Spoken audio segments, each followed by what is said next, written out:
听说今日韩部送来一个什么美人，也不知道能有多美。这韩部女子略平头正脸的，都当是美人了吧？令嫔娘娘所言极是。皇上，赵惠将军带着韩部公主在外头候着了。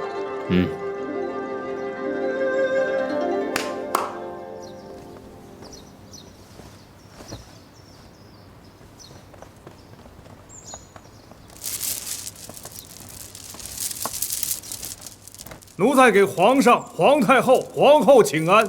启禀皇上，奴才奉命护送韩部公主入宫，现在已将公主带至殿外。赵惠将军一路辛苦，带她进来吧。是。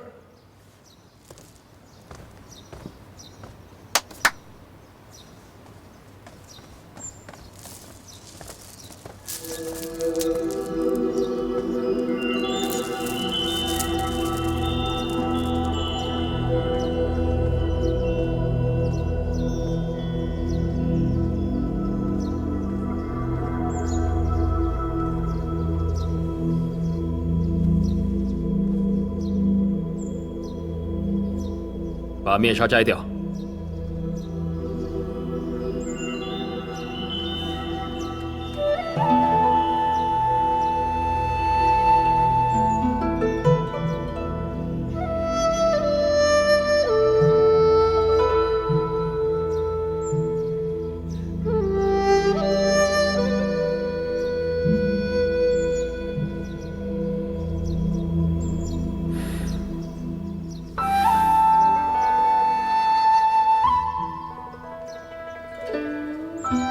皇上、太后，韩部的香见公主，愿为太后和皇上献舞，望公主一舞，表韩部对太后、皇上的敬慕之情。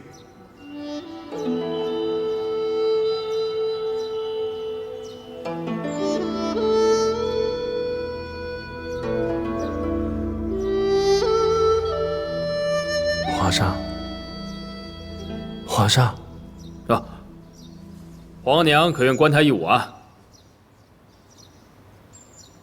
哀家未曾见过韩部舞蹈，乐意一观。好，赐座赵惠将军。谢皇上。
韩部舞蹈果然新奇。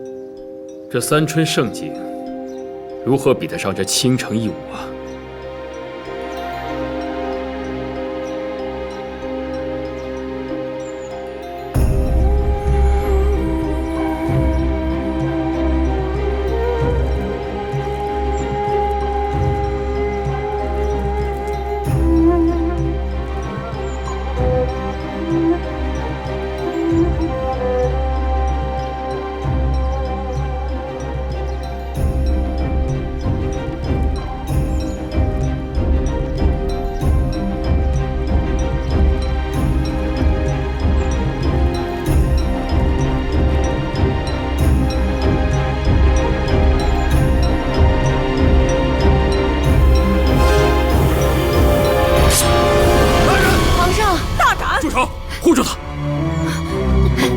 香见公主武得入神，却不知在御前3尺，不能见兵刃。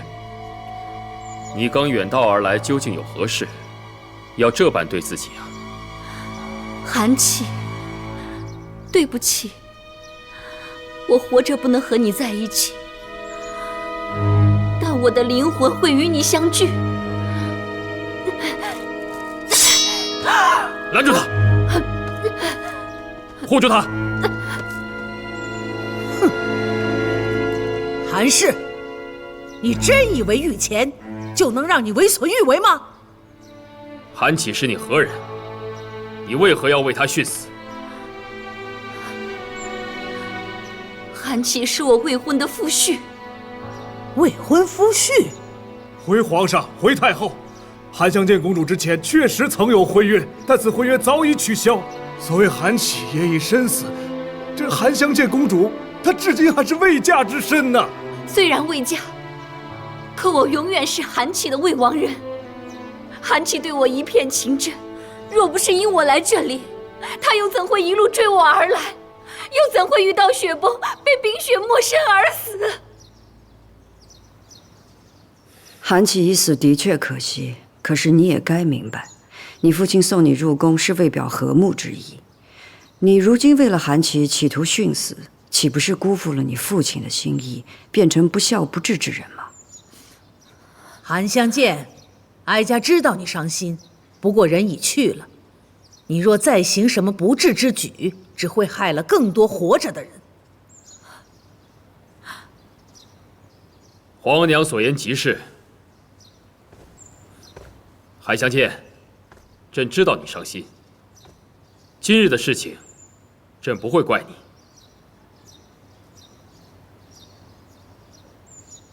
香见公主一路风尘辛苦，又兼饱受惊吓，哀家让人替你在京中安排一个宅子先住下。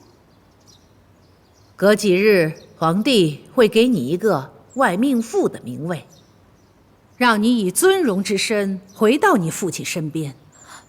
好，皇娘，一切都安排妥当了，韩氏即刻入宫。玉华啊，带韩氏到承乾宫去更衣沐浴，好生歇息一下。是。承乾宫？是皇娘，承乾宫无人居住，韩氏住那儿正好。皇上，承乾宫意为顺承乾坤，乃是非宠妃不得住的地方啊。那你让韩氏住哪儿啊？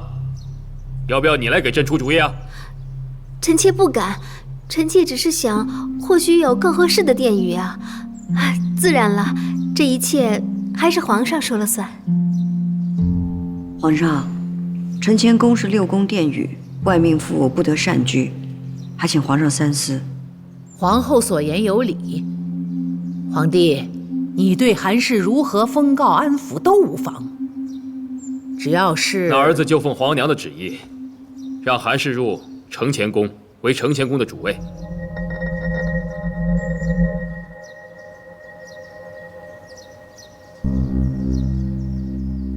皇帝，你曲解了哀家之意，难不成你决意要让韩氏入后宫吗？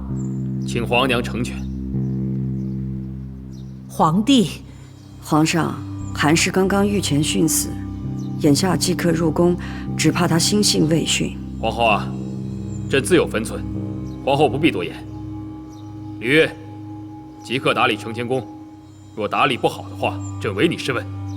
这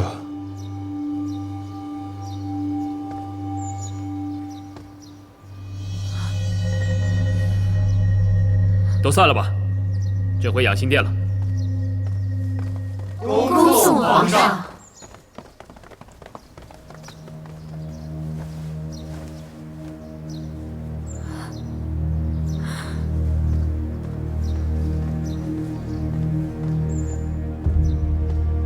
请随我来。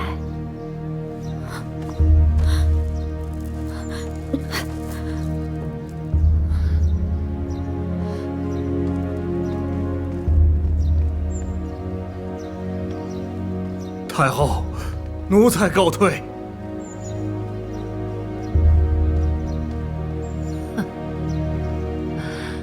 皇帝说是奉皇太后懿旨，你们都坐在此，可曾看见哀家下过什么旨意吗？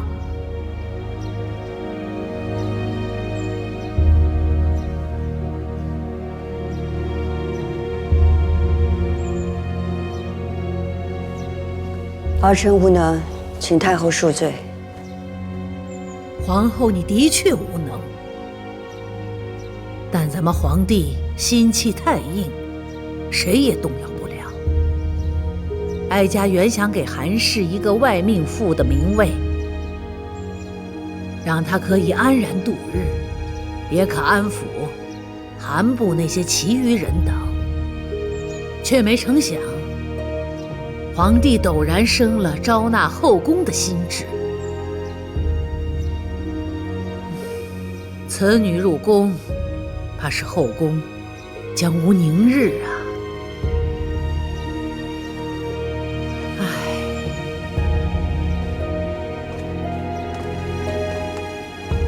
哀家回宫了。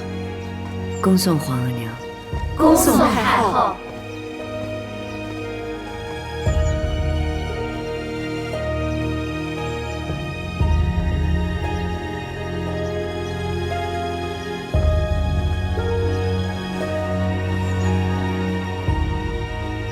都散了吧。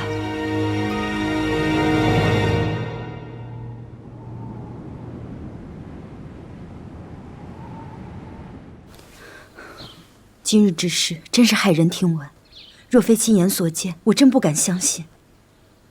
皇上简直像是迷了心窍一般。我陪了皇上大半辈子，从未见他看一个女子的眼神如此意乱情迷。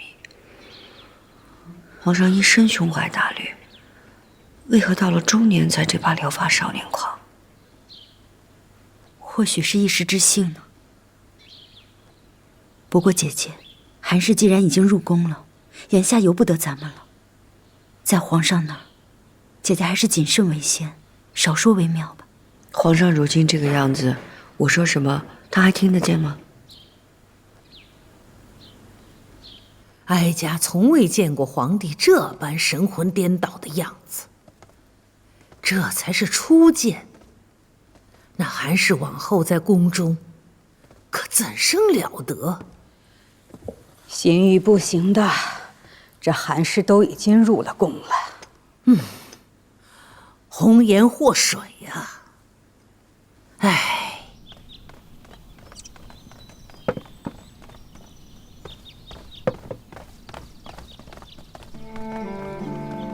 主儿，奴婢是伺候您的宫女，名叫喜珀。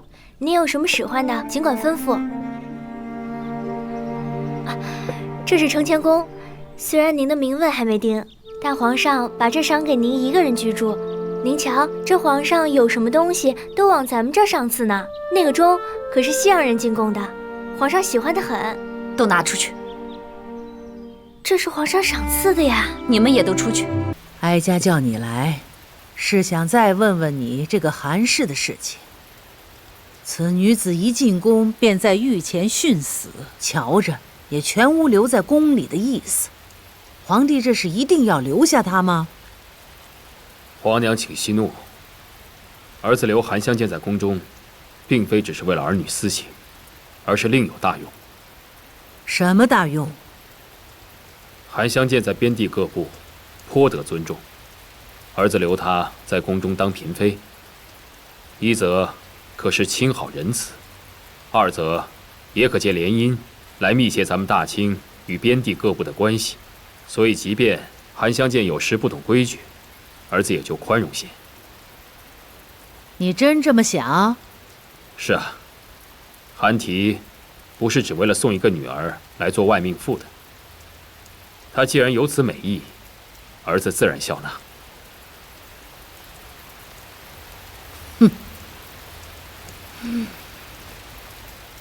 哀家没什么可叮嘱你的，分寸二字，你自己掌握。还有，即便要册封他，也缓一缓，别逼出什么事儿，反倒坏了你的亲好之意。儿子明白。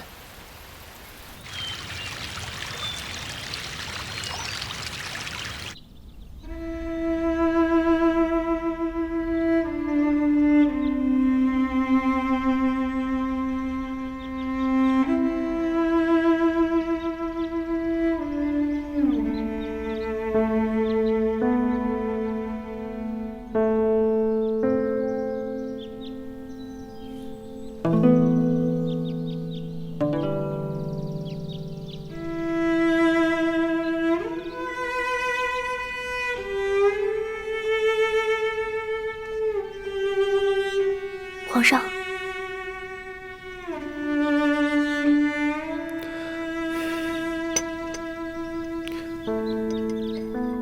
他这几日还是不怎么用膳啊。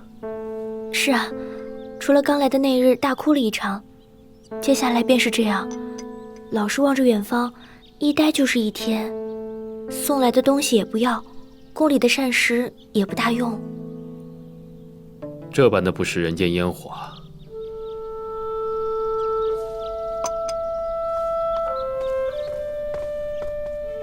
皇上，五阿哥来了，在御书房等您呢。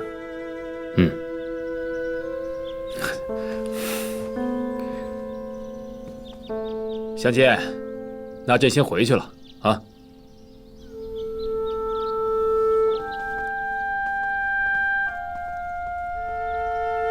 皇阿玛，自相见公主入宫，边地各部首领轮番入境，示好我大清。且各部人心安稳，大兴屯田，百姓勤于耕种，安居乐业。皇阿玛，皇阿玛，啊，你接着说。回皇阿玛，儿臣说完了。哦，说完就好。这边地乃是韩氏的故乡，尤其是韩部，务必尽心尽力，不得有失。儿臣明白。皇阿玛，承乾宫之事，儿臣也有听闻。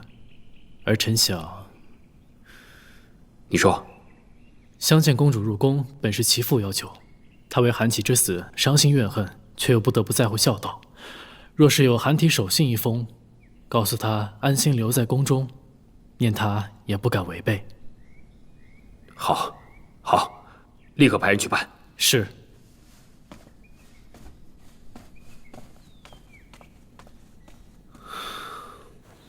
皇上频频进出承乾宫，碰了一鼻子的祸也不在乎。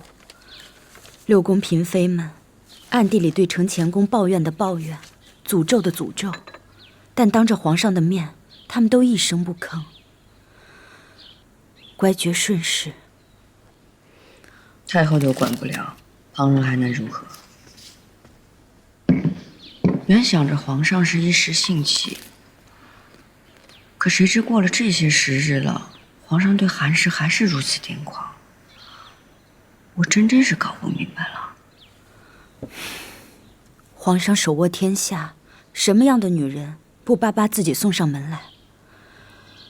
如今遇到一个野性难驯的，不免被勾起了征服之心，不到手誓不罢休。这就是求之不得，才辗转反侧罢了。我看皇上对韩氏不顾一切，怕是什么过头的事儿他都做得出来的。是啊，皇上如今是盛世天子，做什么都没有顾忌了。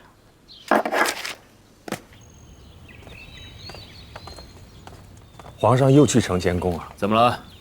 没什么，奴才就是觉得韩主老是给您碰鼻子灰，你也没必要这么上心啊。宫里多的是的主子等着您宠幸呢。你懂什么？朕从来没有求之不得过，猜他喜欢什么，朕很开心。臣妾请皇上安。你怎么来了？皇上可是要去承乾宫？你也来啰嗦啊？皇上，臣妾是担心韩氏，特意前来的。哦。韩氏刚入宫中，未免不习惯，所以才心情烦闷，举止失措。臣妾想着，若是在饮食上有韩部的厨子，给他做些家乡的食物，或者让他的族人就近照顾侍奉，也可解闷儿啊。令主这些主意真是不错。是不错，朕之前怎么没想到呢？除此之外还有些什么？若不然，就让韩部再进献些歌舞，总比整日闲待着好啊。好，好，李月啊，都记下了吧？记下了，即刻举办。这，皇上还有事儿，臣妾就先告退了。令嫔啊，还是你贴心啊。起驾。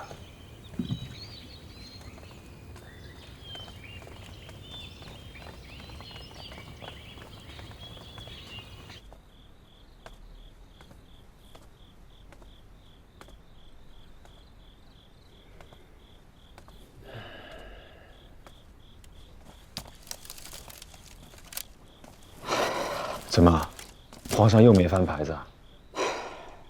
自从承乾宫住了人，皇上连牌子都不翻了，这都多少日子了？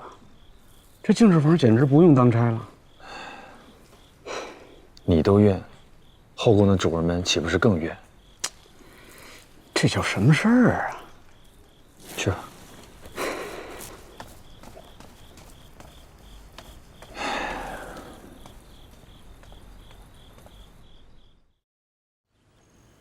自你入宫，边地平静，民生安定。我韩部恩遇远胜诸部，你保重自身，安心于宫中侍奉，莫以阿爹与族人为念，切记，切记。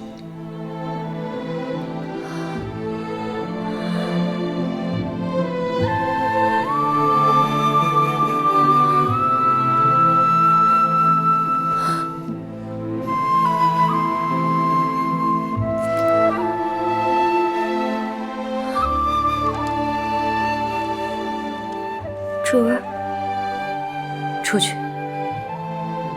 主儿，皇上又派人送了东西来，您且瞧一瞧吧。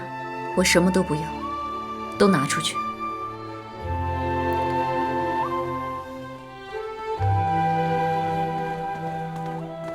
公主。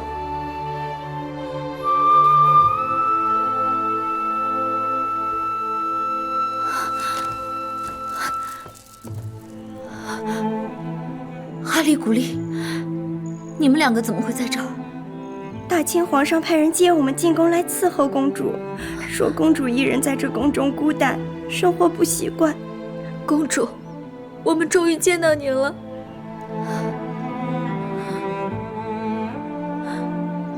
我已经被困在这里了，你们为何还要来？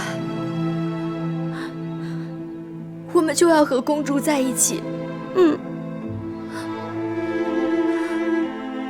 主儿，皇上把韩部的厨子也请来了，每日在这承乾宫为您做家乡饭菜，解您的思乡之愁。您瞧，皇上对您多好呀！公主，我听说您在这连吃都吃不惯，这怎么行呢？这些都是咱们家乡的饭菜，您尝一尝吧。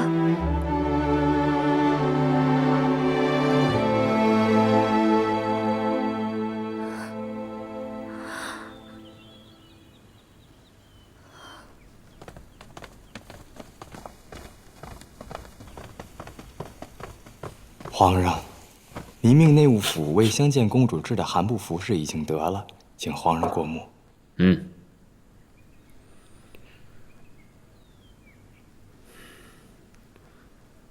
太简素了，告诉他们描金刺绣，还有缂丝珠串都要更精致些。这。承乾宫如何了？回皇上，奴才听说这次送去的韩部食物，相见公主都用了。2名韩部的侍婢，公主也都留下了。果真？是。看来令嫔说的没错，想必这服饰做好了，相见会高兴的。自然。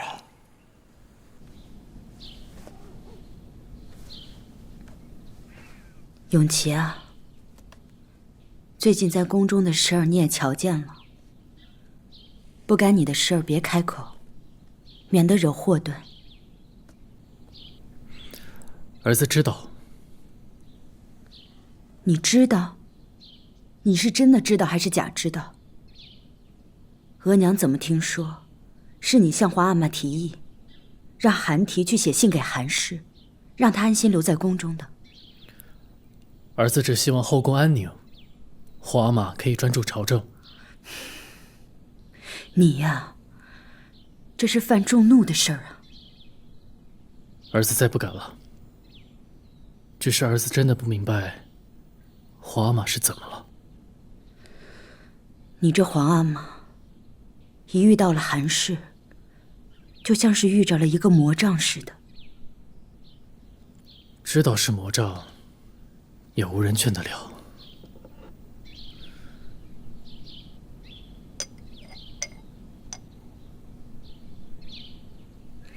对了，你在贝勒府里面住的怎么样？习惯吗？碍于宫规，额娘不能去看你。儿子都好，都好就好。你的福晋倒是来过几回，还跟我提起你收了个格格胡氏，温柔娴静，很是不错。福晋都喜欢，胡氏是不错。挺好，有一个可心的人在身边，额娘也放心不少。得空了，带过来给额娘瞧瞧。是。杨华之云，乃香草之名。玉角玲珑，这是你的名字，云角。怎么你阿玛是笔帖式，也不教你写字吗？阿玛时常忙于公务，所以顾不上妾身。再加上他们多少有些重男轻女，说女子无才便是德。对了，贝勒爷，那个福晋是不是把妾身的事情已经告知给于妃娘娘了？福晋不过是例行公事罢了，他夸了你的好。今日额娘跟我说，她让你得空进宫，她想见见你。于妃娘娘要见妾身啊？怎么了？你害羞？我额娘人很好的，你也不用害怕。今日妾身所拥有的一切都是贝勒爷给的，妾身感激还来不及呢。云角，你知道吗？我虽然娶了福晋，相敬如宾，但对男女情爱有之，也是自你而始，所以我应该多谢你。妾身该多谢贝勒爷才是。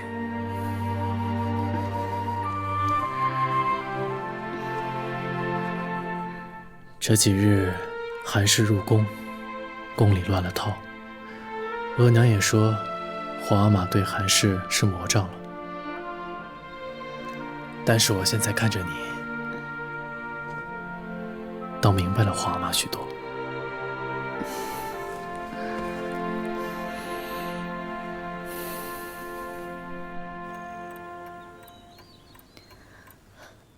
神灵啊，求你保佑，保佑韩琦死后得以安宁，保佑我韩部族人康健平安，保佑我早日离开这里。香姐啊，你穿了那么久的素白衣饰，还是换上朕为你准备的韩部衣裙吧。朕知道你放心不下韩部。你不是在你阿爹的信里面看到了吗？自从你入宫之后，边地安乐，韩部兴旺，朕会待你的族人更好的。朕已经派人寻回韩琦的尸身了，已经带回韩部厚葬了。朕说的是真的。朕呢，希望韩琦厚葬之后能够安息。你在宫里面能够安心。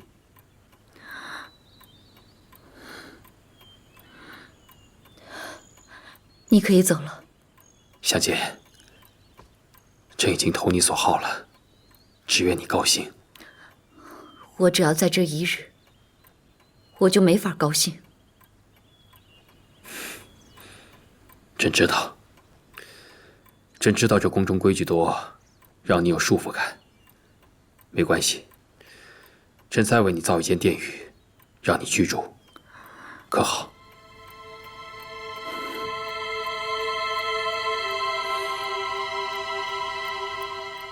那好吧，朕改日再来看你，你好好的。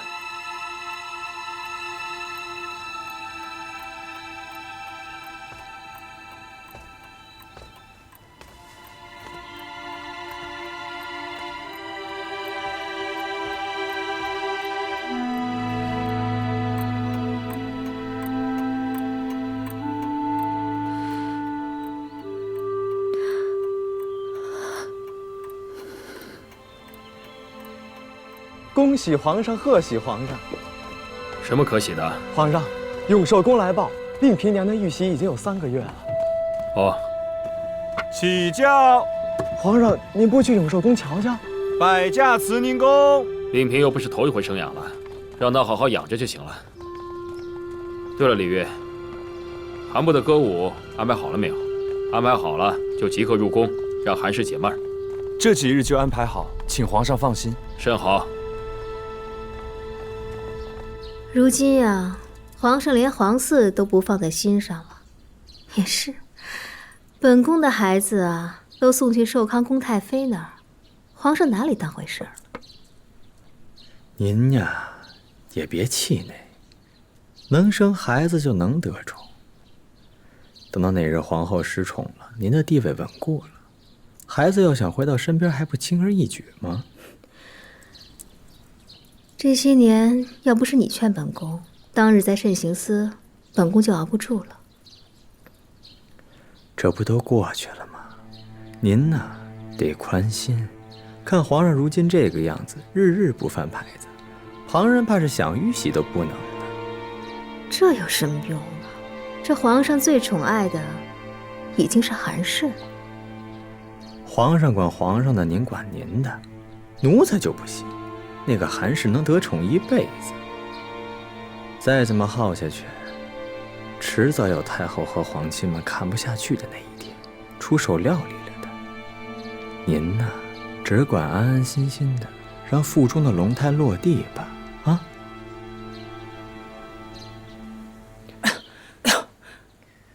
额娘的咳疾越发重了，皇阿玛也一直未来探视。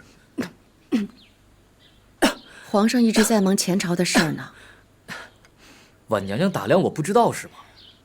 整个京城谁不知道，皇阿玛新得了韩氏，将整个6宫都不放在眼里了。别说皇上的不是了，皇上也没有错。来，额娘，永昌，你这个性子也得改改了。这件事情咱说不上话。怎么说不上话？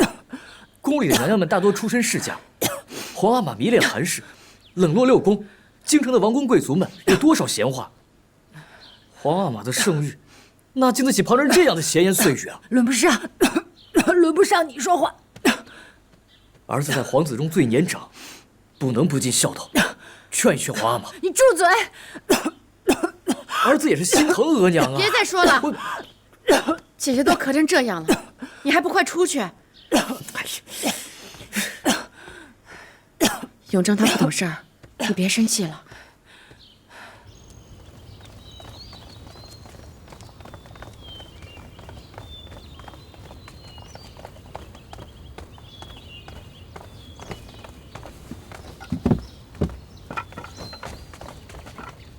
儿臣请皇阿玛安。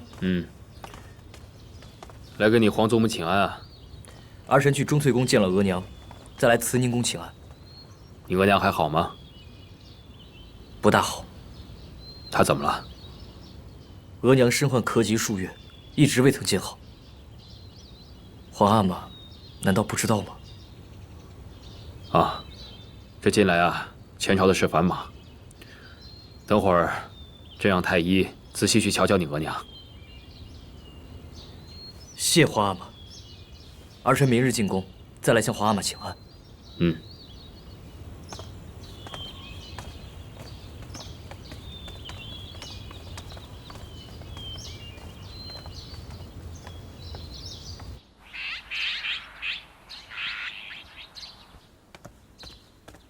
皇上，三阿哥求见。让他进来吧。这。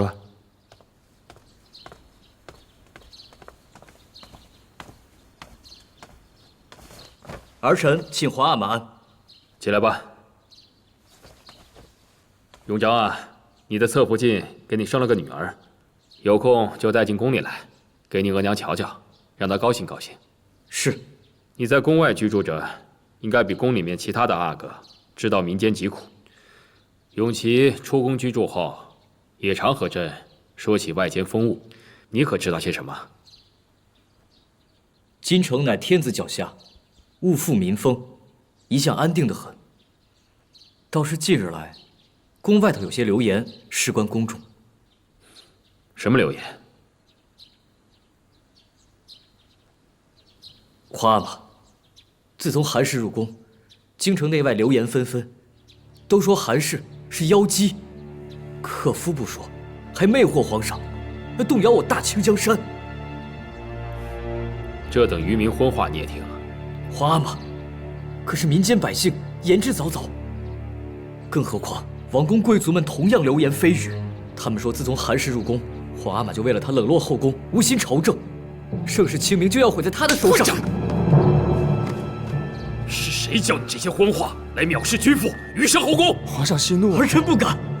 皇阿玛，儿臣也是一片孝心啊！你还敢说？皇阿玛，三阿哥，你早年觊觎太子之位，如今表面安分，实则不轨。皇阿玛，滚！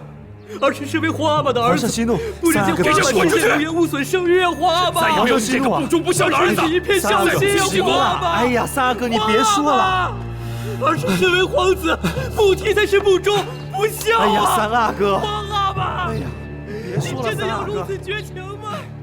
皇阿玛，哎呦，哎呦，三阿哥，您这是何苦呢？我说的都是实话，并无不孝之念。皇阿玛为何这般待我？三阿哥，奴才劝您一句，如今皇上眼里只有承乾宫那位，您何苦去动这个钉子呢？奴才先送您回去吧，等皇上气儿消了，也许就好了。皇阿玛如此绝情。哎呦，哎呦，三阿哥，你怎么吐血了？快传太医！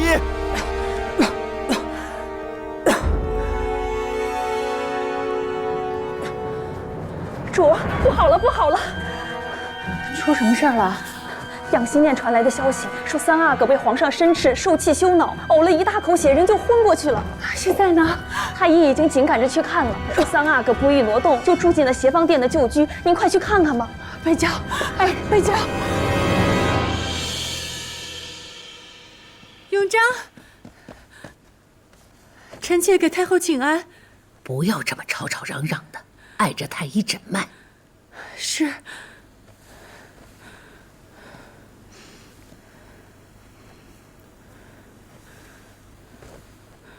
回太后的话，三阿哥气怒交加，惊惧之情直冲心脉，如今五脏六腑的气血都已经乱了，人是万万不能再挪动了，只能留在协芳殿静养。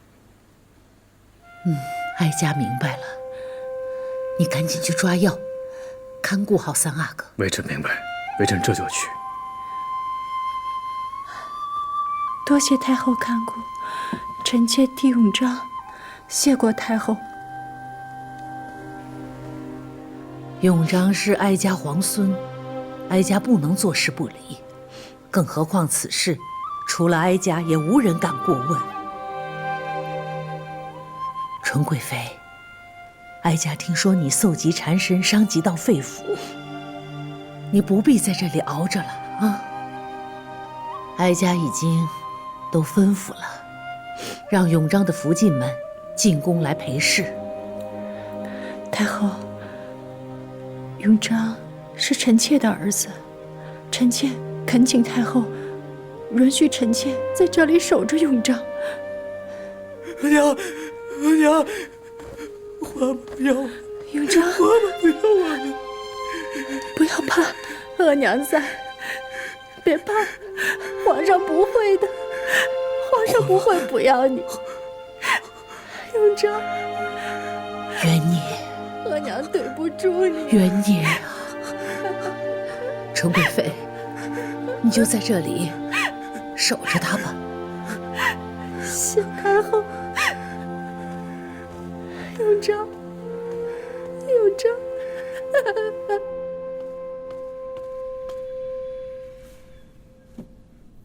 下去吧。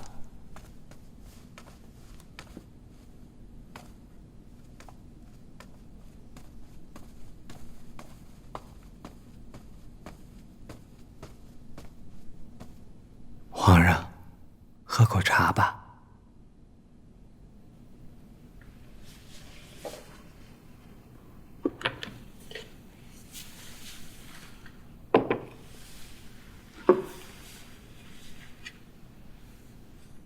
皇上，您一晚上没说话了，定是担心三阿哥。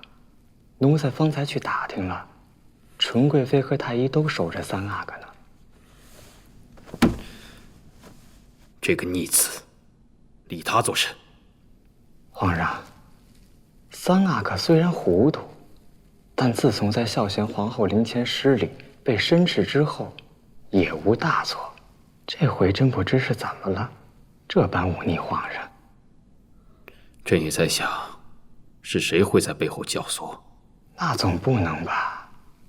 三阿哥也这么大人了，还能听谁的呢？纯贵妃。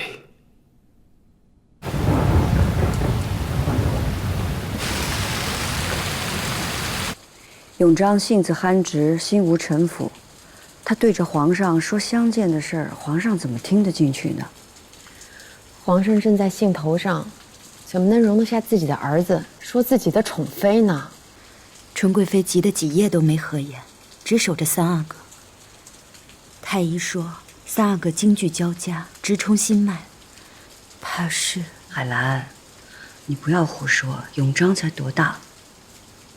倒是纯贵妃，太医说她的咳疾已经伤了肺腑，哪能经得起这般煎熬？得去劝劝她才是。是。求皇上饶了永璋吧！皇上，饶了永璋吧！还敢到这儿来？臣妾知道，都是臣妾的不是，臣妾愿受责罚。这可是你说的。这些年，你做了些什么事情，你自己心里清楚。皇上，臣妾自知不能见容于皇上，让皇上厌弃。但是永璋是无心得罪皇上的。永璋是无心的，可有心的是你。皇后娘娘，皇后娘娘，为何这般急匆匆的？皇后娘娘，纯主惹得皇上大怒，不顾病体跪在雨中，都吐血了。皇上让他回宫养着，他也不听。皇上为何这般动怒？纯主放心不下三阿哥，挣扎着过去向皇上求情。奴才觉得不对劲儿啊，还请皇后娘娘赶紧过去瞧瞧。知道了，你先回吧。这，你回钟粹宫照顾着。臣妾知道了。姐姐，这件事情牵扯韩氏在内，一会儿见着皇上，说话要当心。我知道的，我陪你一块儿去吧。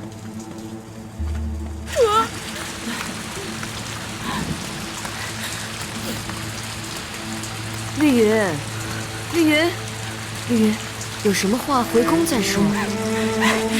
起来，来，起来。主，臣妾请皇后娘娘开恩，就让臣妾跪在这儿，直到皇上息怒。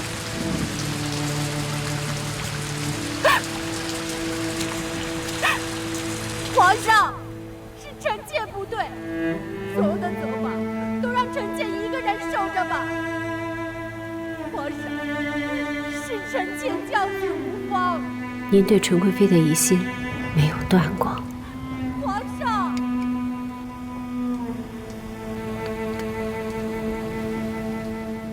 皇上，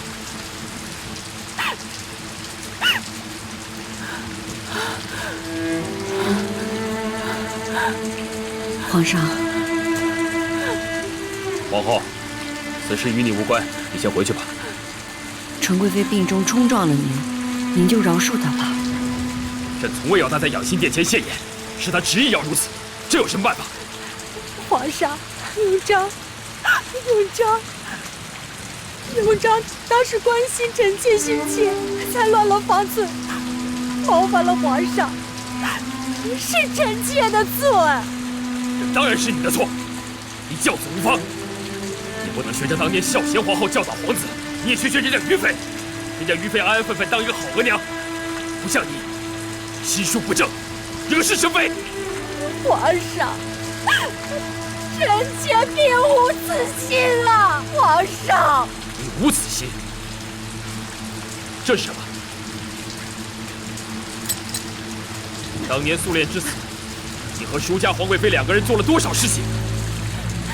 皇上，珠花的事儿，兴许是舒家皇贵妃嫁祸给纯贵妃的。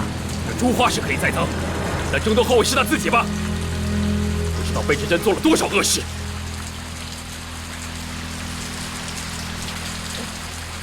纯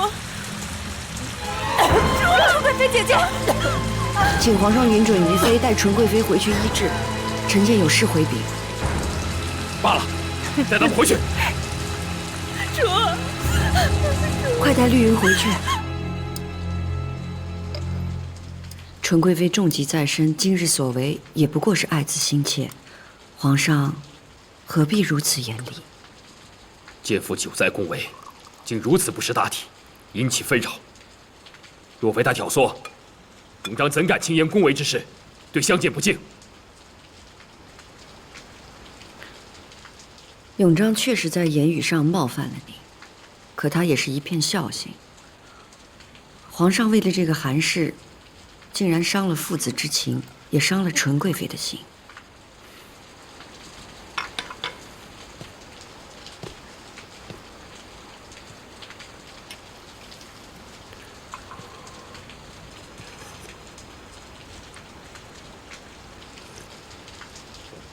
什么茶？朕喝不惯。这是您一贯喝的雨前龙井啊。李煜啊，去朕的沙枣花茶来。这。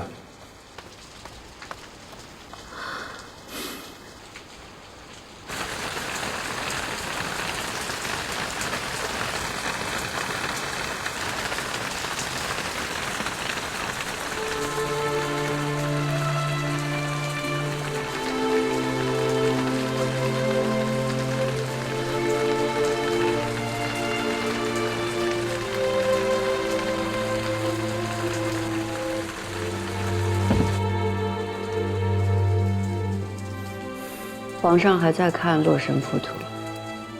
洛神翩若惊鸿，宛若游龙。操之清心，痴心可见。再是痴心，也并非两情相悦。可望而不可得，又有什么意思呢？这歌中的滋味，也只有自己知道了。如意啊，你也尝尝这沙枣花茶，味道甘甜润喉，朕很是喜欢。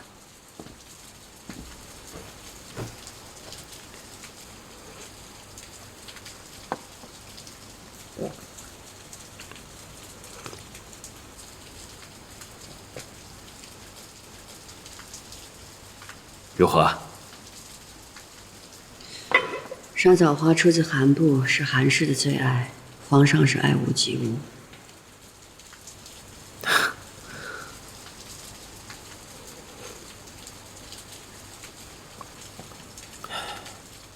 皇上，臣妾真的想不明白，对于韩氏，您到底怎么了？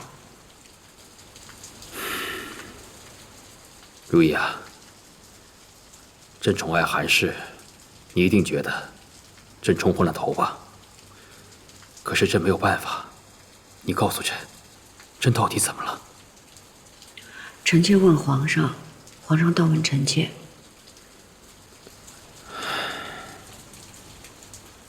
朕可以征服一个凶蛮的部族，可却征服不了一个女人的心呢。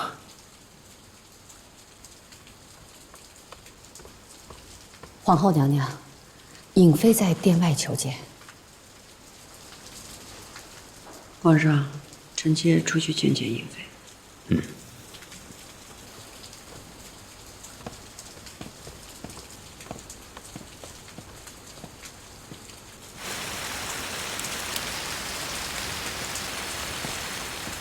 给皇后娘娘请安。何事？皇后娘娘，嫔妃们都去了翊坤宫门前跪着，一是为纯贵妃母子抱屈，二是希望皇上可以送走韩氏。皇后娘娘，臣妾不愿以此要挟皇上，但看到纯贵妃如此，也觉得唇亡齿寒。或许皇后娘娘可以从中想到法子，既可以安慰纯贵妃，也可以平息此事，不要越闹越大。你回去吧，本宫会想法子处置。想什么法子啊？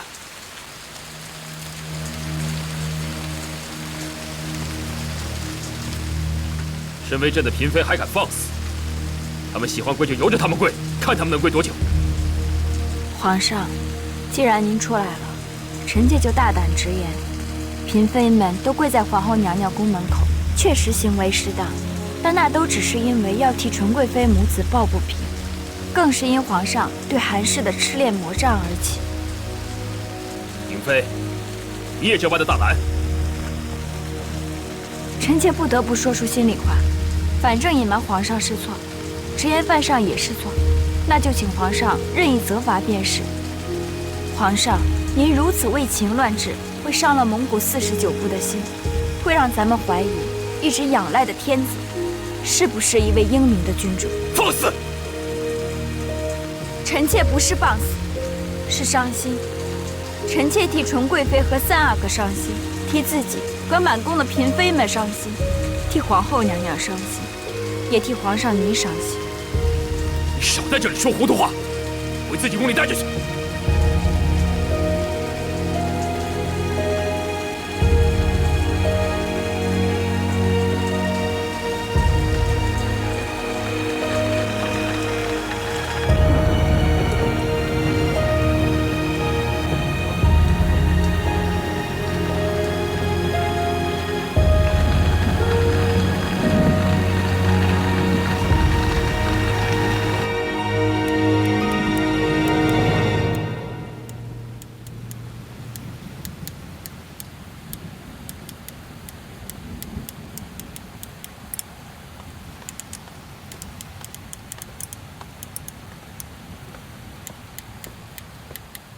主儿，嫔妃们又都去翊坤宫门口跪着了，说是要请皇上让您出宫呢。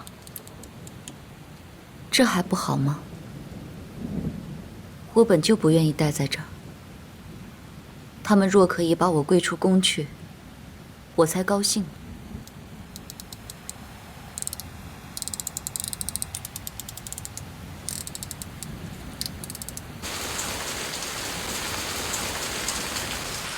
皇上，可宫嫔妃在臣妾宫门口跪着，臣妾得去看一看。理他们做什么？一群粗鲁妇人，难道朕要由他们为所欲为？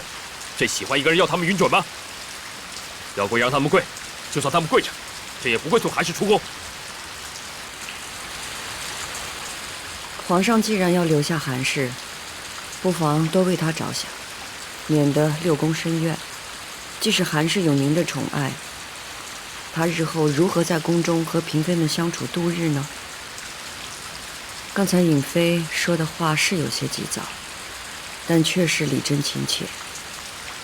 皇上确实不应该因一时盛怒，惹得蒙古各部和公卿世家伤心。今日朕是急躁了些，那就敬纯贵妃为皇贵妃吧。永璋语出狂妄，朕暂且不和他计较，让他好好养着，朕会让太医去瞧他。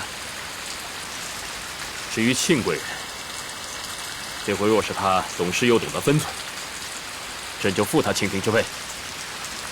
臣妾先替皇贵妃和永璋谢过皇上。至于韩氏那儿，皇上的心思，臣妾等也不敢违逆。但请皇上为韩氏着想，不不要再有过分急躁之举，免得六宫不宁。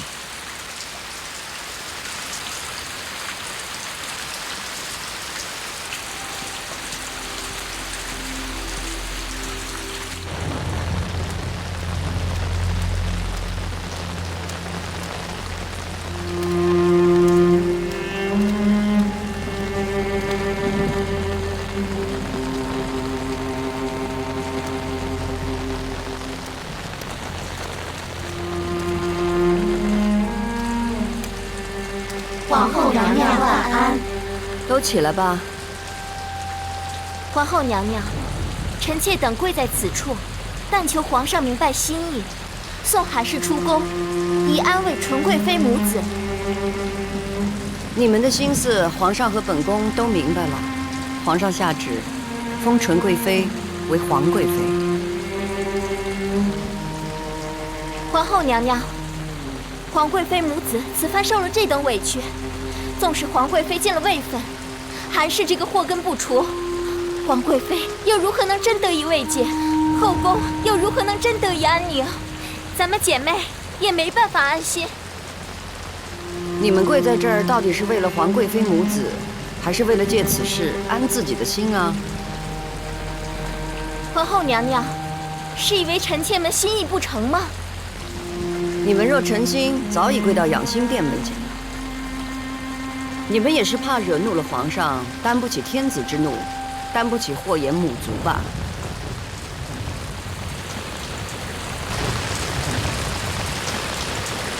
皇后娘娘，臣妾实在看不下去皇贵妃受这般的委屈，也看不懂韩氏进宫后皇上的种种行径，所以跪在此处，求皇后娘娘主持。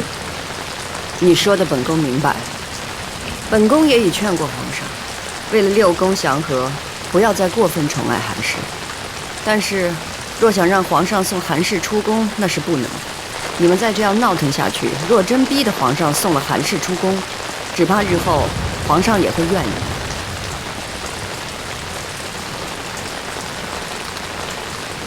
庆贵人，皇上口谕，若你懂进退，即刻付你庆嫔之位。皇上圣明，臣妾谢恩，立刻回宫闭门思过。你们都起来吧，本宫去看看皇贵妃。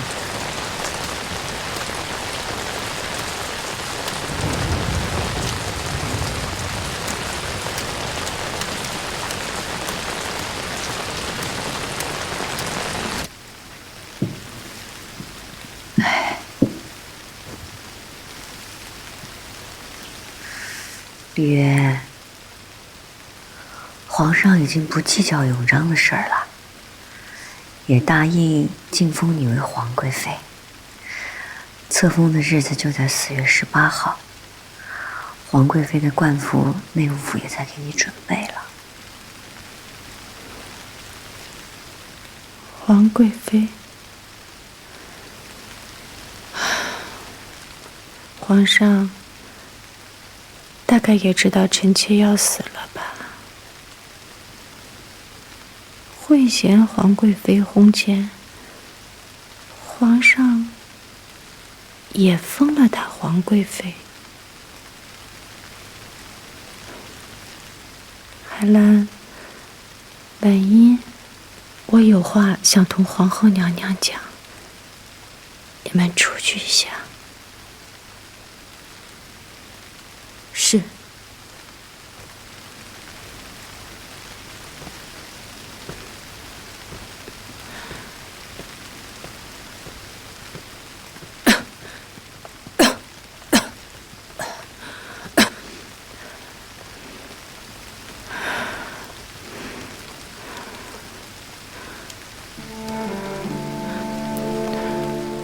皇后娘娘，臣妾知道自己活不了多久了，是臣妾罪孽太深，连累了自己的孩子。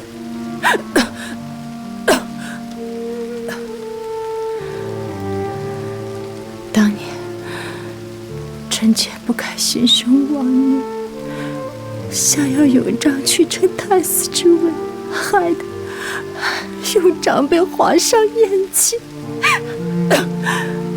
臣妾怕得很，悔得很，一直吃斋念佛，祈求菩萨的原谅，能饶恕。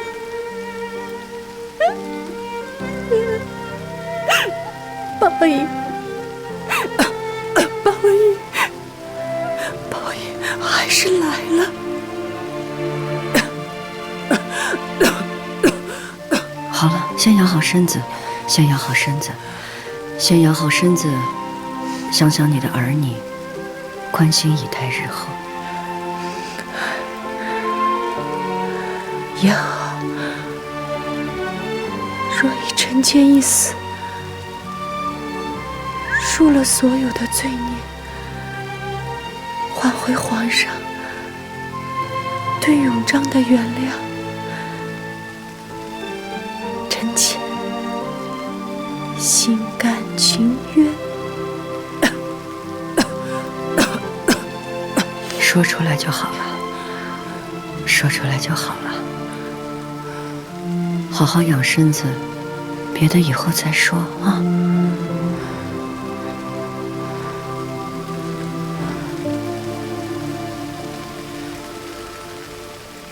永璋，以相见的性子留在宫中，也只会格格不入。如今嫔妃们一闹，相见往后在宫里只怕会有局域。朕留意这个地方很久了，你要加紧整修。奴才已经在办了，皇上放心。朕就是要把最好的东西给他。奴才告退。皇上，和静公主求见。让她进来。这。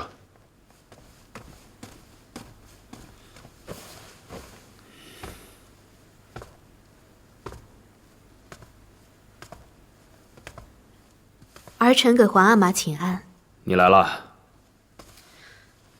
宫中出了这样大的事，儿臣在公主府里也坐不住啊。你也在怪朕吗？不是，儿臣不担心其他人，只担心您。担心什么？皇阿玛，嫔妃们胆敢这样逼迫您送韩氏出宫，实在是太狂妄了。婢妾之德在于温驯，他们都忘了吗？还是你关心皇阿玛？说来，如今的皇后要是有额娘当年统御后宫的能力，也不至于让嫔妃们如此张狂。到底令嫔是皇阿玛多年调教出来的人，这种时候就懂得本分，不去掺和这样的闹剧。行了，你先下去吧，朕想静一静。儿臣告退。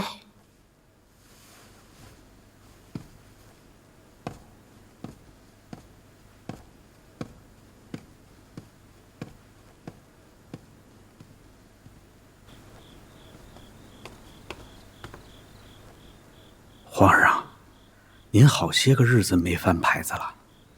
朕到令嫔那儿去。皇上，令嫔娘娘才刚遇喜，还不适宜侍寝。朕就是去看看令嫔，怎么了？哎，这。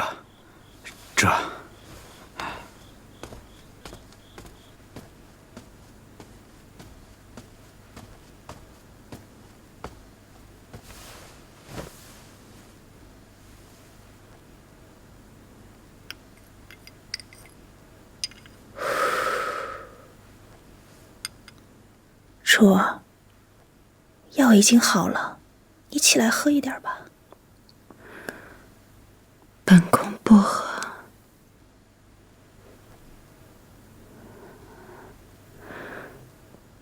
你扶本宫到窗口，本宫想看看协芳殿的方向，看看能不能看见永璋。哎，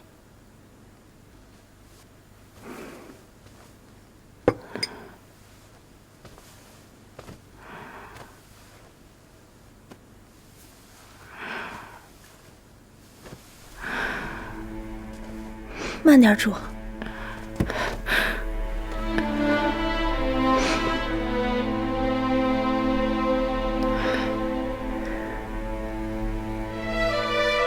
主，您这样是看不见西方殿的，看不见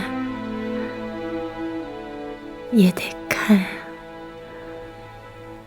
儿子是为娘的命，如今便是让我去西方殿，我也没力气了。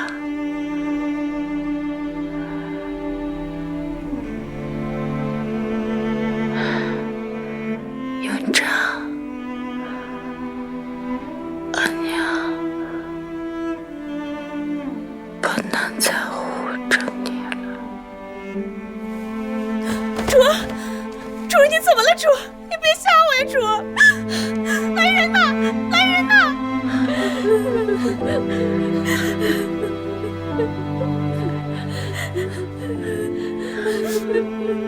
主，姐姐，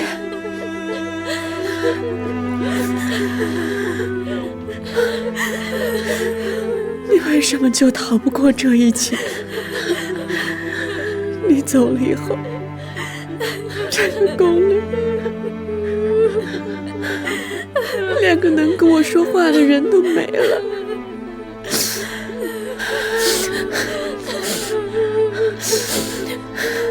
快，先去通报皇后娘娘。是。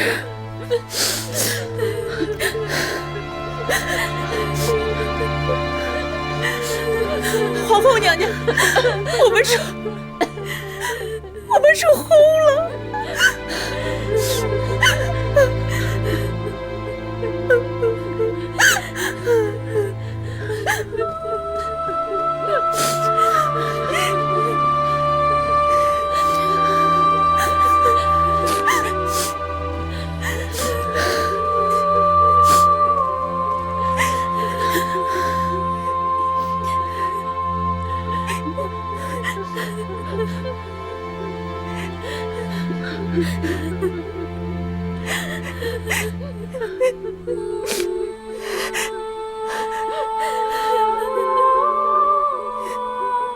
皇贵妃娘娘，您的冠服给您送来了。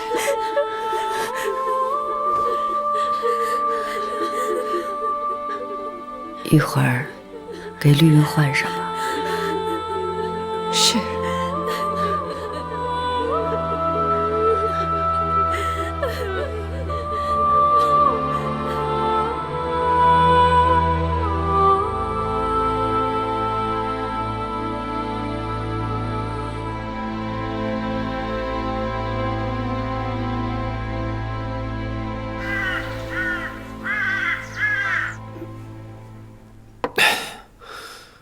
皇上，闷酒伤身，不然您少喝点。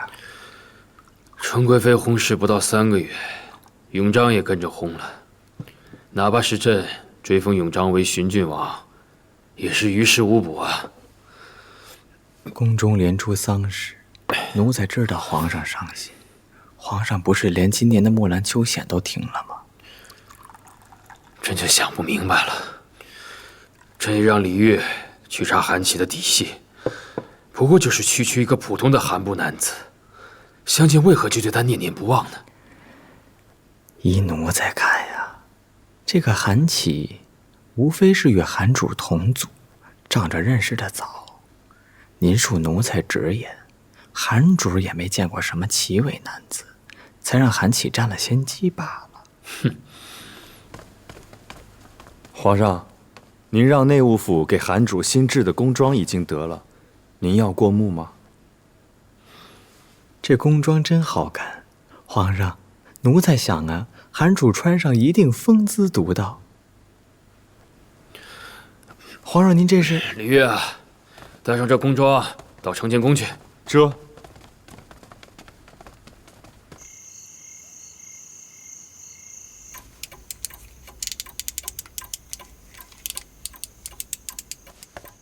主儿，皇上来了。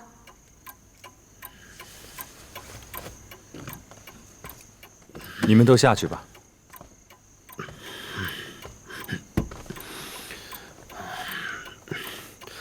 相见，你在看朕送你的西洋钟啊？好啊，你知道你喜欢什么东西，朕都会送你的。今夜呢，朕也要送你一件礼物。李煜，奴才在。这是朕叫内务府特别为你定制的。朕想着呢，你穿着一定好看，一定风姿绰约，穿上吧啊！我在扶丧，不穿你们的衣服。韩主，这也是皇上的一片心意啊。相见，你要任性也该有个限度。自从你到宫里来，你闹了多少的事情，朕都护着你了，还想怎么样？朕知道你惦着韩琦，朕已将他的尸身寻回来了，送回韩部厚葬了，你还想怎么样？朕知道你为他扶丧，只许你穿着素白衣裳了。我是韩琦的魏王人，生生死死都是他的人。总之，你的日子与我无关。我不想看见你，也不想听见你说话。你睁开眼睛看看，你已经在朕的后宫了。不是我要到这儿来的。相见，你知道朕的心吗？朕会待你好的，啊，咱们会相伴到老。你不要再说了，我是不会忘记韩琦的。相见，你冷静点。哎呦，哎呦，相见，你没事吧？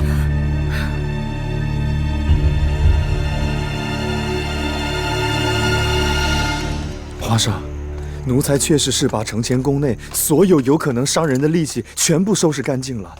这个，奴才也不知从何而来啊。皇上，恕臣直言，这件事确实不能完全怪李公公。微臣已经查过了，刚才韩主用的利器，就是这钟里的指针。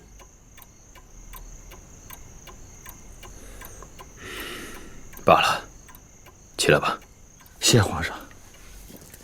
微臣叩见皇上。如何？回禀皇上，微臣已经给韩主把伤口处理干净了。好在伤口浅，要想愈合不难，可要想不留疤，竟是微臣实在是无能。只是眼下韩主情绪激动，他既不肯好好服药，也不肯喝药。微臣只能把药膏留给侍婢，让他们在韩主情绪稳定的时候再给韩主上药。皇上还请放心。皇上，天色不早了，您早点回去休息吧，也好让韩主尽快安治。咱们改天再回来看韩主。今夜的事情，不要告诉任何人。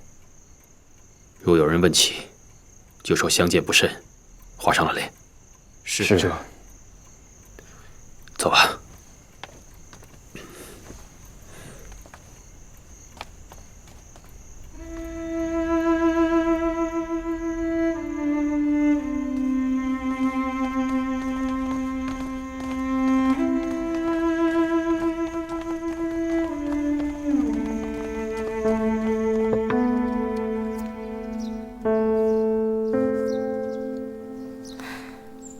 主儿，您脸上的伤，奴婢给您涂点药。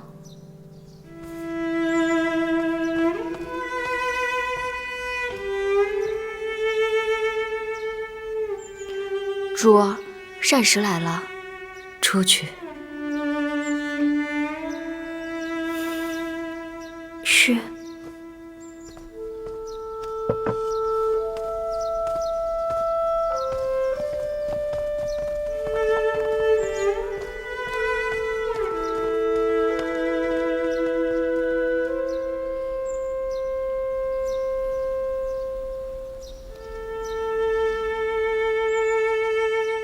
韩琦，我很快就可以见到你了。糊涂，出了这么大的事儿，到现在才来告诉本宫。皇上开始想瞒着，可韩主现在不吃不喝也不肯医伤，皇上只能让奴才来找您。太后知道了吗？还不知道。皇后娘娘，您先去养心殿吧。你好好练字。嗯。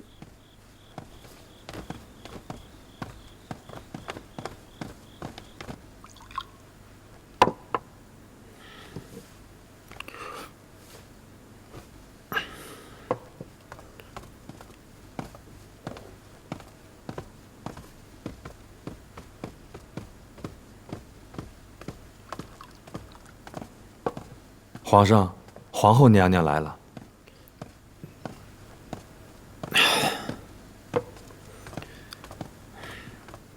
皇上，如意，坐。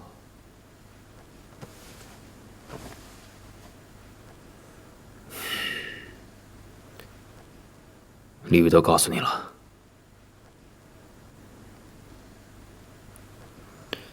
如意啊，朕实在是没办法了。那日朕喝醉了酒，吓着了香见。朕只想让他换宫服，可没想到他却这般的倔强。唉，他不用膳，不上药，居然还跟朕闹绝食。唉，朕实在是没办法了，才请你来帮帮朕的。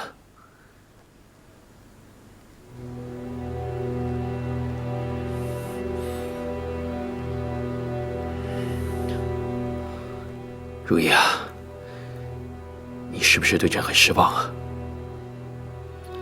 在臣妾眼里，皇上一直是意气风发之人，从未如此这般。朕也思量过，朕是帝王，万人之上，不该轻易动心，一动心便会生乱，所以朕一直很克制。可这一回，朕理智不了了。朕一见到相见，才知道什么叫一见倾心。皇上，您说什么呢？如意啊，朕的意思是，朕与你是情字年少，心意相通。可朕和相见呢，是情起中年，情难自抑。朕从未有过自己得不到的人，相见是唯一一个。朕不想留下遗憾，所以才请你来帮帮朕。皇上一己执念，害得韩氏一心求死。皇上还要如此执着吗？如意啊，朕这一辈子都从未有纵情任性过，你就让朕任性一回吧，就一回，好吗？朕准备了一份礼物，等到假以时日完成了，相信相见会回心转意的。你只要帮朕劝他，劝他活下来，愿意留在朕身边，好吗？韩氏的心思，臣妾又如何左右得了？如意啊，你是朕的妻室，更是朕的皇后，要承担中宫的职责，你得替朕想办法呀。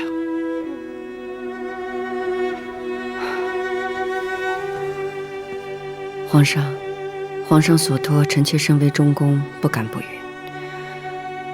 只是臣妾所能做的，仅仅是皇后需要做的而已。臣妾告退。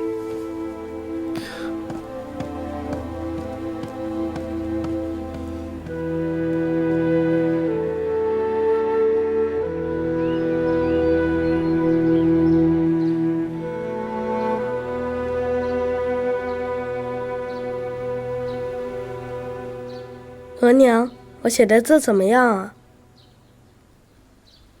额娘，额娘，你看我写的字好吗？写的比上回好多了。皇阿玛许久不得空了，近日都是五哥教我写字。五哥的字写得极好，有他教你，自然更好啊。儿子会用功的，我会成为像五哥那样的人的。会的。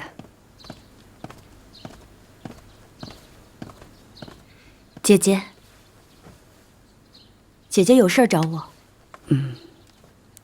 永基，去找你永琪哥哥玩会儿。嗯，正巧，永琪做了2把小弓箭，你去找他玩去吧。啊，好。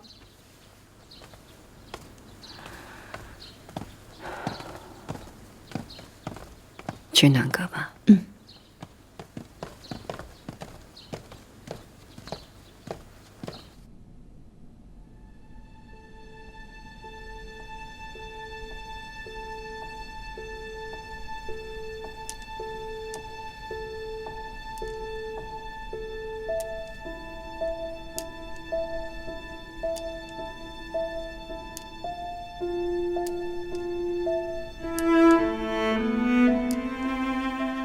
真没想到，皇上会如此神魂颠倒，不知所以。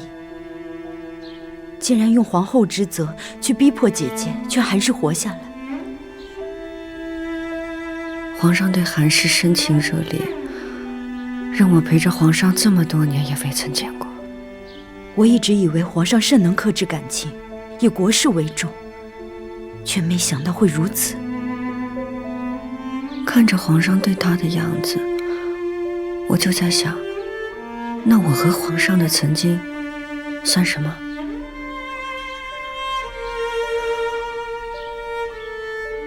那姐姐，你真的要去劝韩氏吗？我不想去，我也不愿去。可是作为一个大清的皇后，我只能去。让皇上身心愉悦，不是一个皇后该做的吗？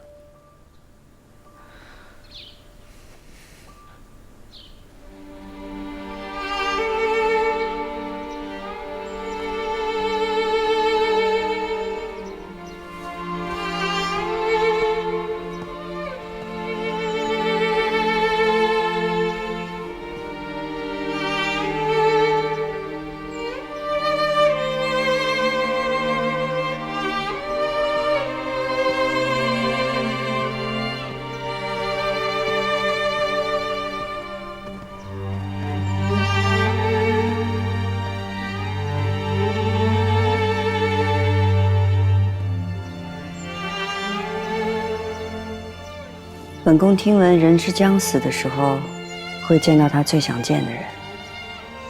你在等这一刻。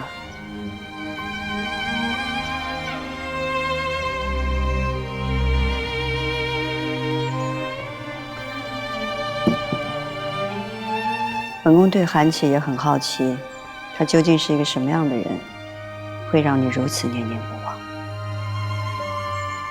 你和那个皇帝是不会懂的。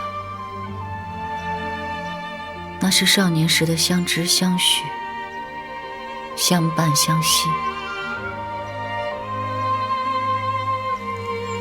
你若说的这些，本宫便懂了。本宫也有曾经年少的相知相许。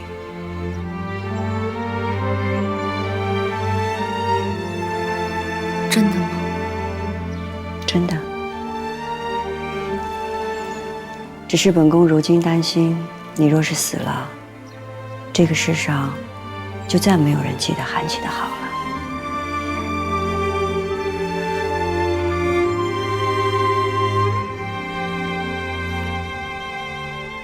神佛在上，朕诚心斋戒，以求大清国运昌隆。二则人生在世多年，朕见了想要纵情恣意，放任一回自己情感的相见，但求上天怜悯，赐他在朕身边，再不分离。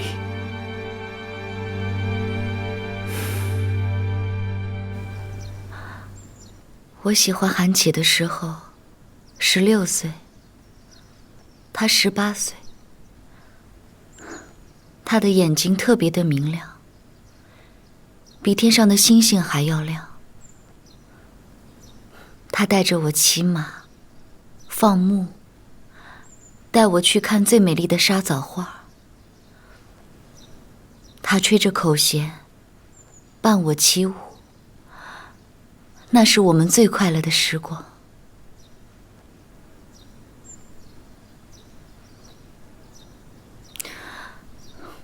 你可知道，我们是真心相许的。我们一起盟誓，彼此钟情，就想在草原上快快乐乐的生活。我们韩部的人，只要发过了誓，就绝对不会反悔的。真好。可惜，好时光再也回不去了。若不是因为我，他就不会遇到雪崩，他也不会。谁都不知道韩琦会发生这样的事儿。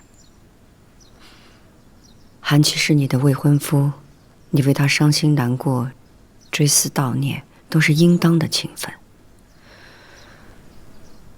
只是，你一直陷在自责里，若韩琦有知，也会于心不忍的。如若你再为了他绝食离世，他会安息吗？本宫觉得，以韩琦对你的情谊，他定希望你珍惜性命，好好活下去。更何况你还有你的阿爹、你的族人，你应该知道，你是他们好好活下去的指望。从韩琦死了的时候，我就心灰意冷，便没有了指望。我怎么还能成为别人的指望呢？逝者已不可追。你若还珍重你的阿爹、你的族人，就该好好活下去，哪怕远远地守护他们，看他们过得比从前更好。除非他们对你来说并无所谓。他们对我来说怎会无所谓？只是我怕我做不到。只要你断了求死之心，肯活下去，就能做到。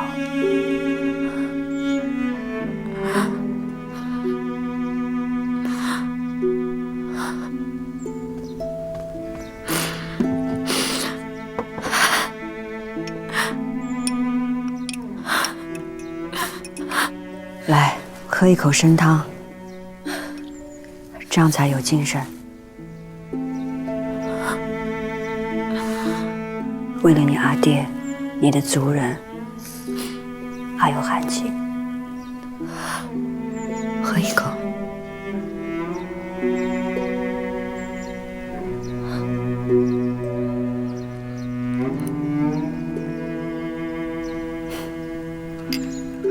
再喝一口。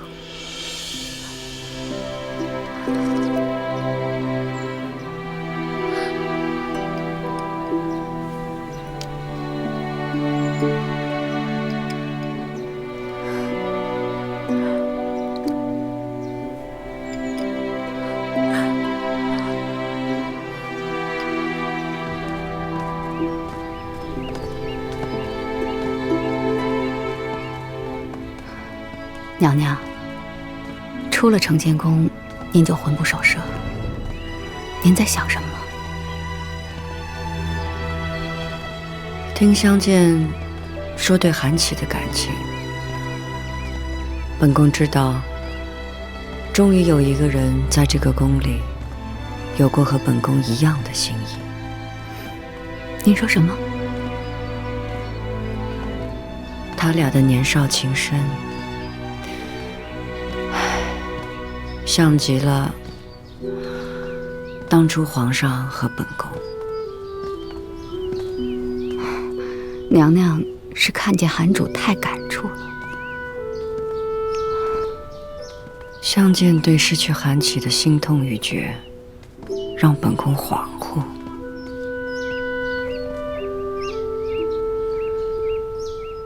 也许本宫也失去了曾经恋恋不舍的少年。